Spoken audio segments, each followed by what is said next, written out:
Et la prescription culture, avant de retrouver Brigitte Millot. Dans un instant, la prescription culture avec Sébastien Bordenave. Bonjour Sébastien. Bonjour Charles et bonjour à tous. Direction le château de Chantilly, à 40 km de Paris, pour découvrir actuellement une exposition consacrée aux collections de la reine Caroline Murat. Est-ce que vous pouvez nous présenter cet événement, Sébastien ? Avec plaisir, elle fut la sœur cadette de Napoléon Ier, on l'a surnommée la reine des arts. Pourquoi des arts ? Car elle fut une authentique passionnée, une collectionneuse, une mécène. Et pourquoi reine ? Car elle l'a été, vraiment, grâce à Joachim Murat. Oui, on dit Joachim. Il a été le sabre de Napoléon, un général flamboyant de brigade de l'armée impériale. Ils auront, Joachim et Caroline, 4 enfants. Ils se marient tout près de Chantilly, au château de Mortefontaine, un 20 janvier 1800.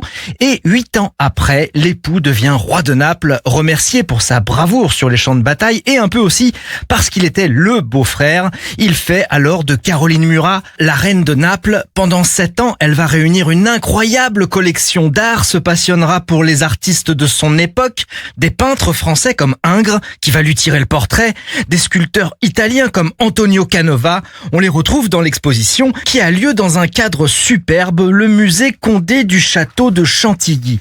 Caroline Murat déploiera aussi une énergie de tous les diables en encourageant des fouilles, notamment à Pompéi et Herculanum, une autre ville romaine détruite par le Vésuve. Car oui, Caroline aime l'art antique, elle va en faire le raffinement absolu de l'époque impériale. Bon, alors comment va se terminer cette histoire d'amour, Sébastien ? Mal, vous connaissez la chanson, mais là c'est surtout la chute de l'empereur qui va entraîner celle du couple. Son époux Joachim Murat est fusillé, il refuse le bandeau. J'ai bravé trop souvent la mort pour la craindre. Quant à Caroline Murat, c'est l'exil pour elle, contrainte d'abandonner ses collections. Elles seront finalement récupérées par Léopold de Bourbon-Sicile. Sa fille, la duchesse d'Aumale, va se marier avec le duc d'Aumale, propriétaire du château de Chantilly. Il va donc s'évertuer à faire voyager la collection de Caroline Murat de Naples à Chantilly, d'où le nom de cette expo baptisée logiquement de Naples à Chantilly.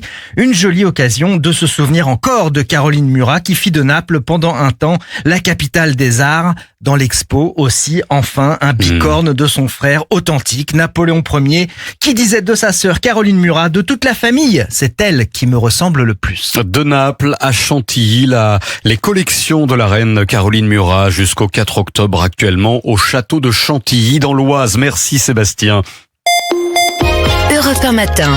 7h, 9h. Charles Huillier. Et merci d'être à l'écoute d'Europe 1. Brigitte Millot est arrivée pour prendre soin de notre santé. Oui, bonjour Brigitte. Alors on l'a entendu, pour être en bonne santé, il faudrait théoriquement marcher 10 000 pas par jour. C'est une recommandation devenue quasiment un slogan. Mais aujourd'hui, Brigitte, vous remettez un petit peu ce chiffre en question, Alors oui, il faut savoir que 10 000 pas par jour n'est pas une prescription scientifique.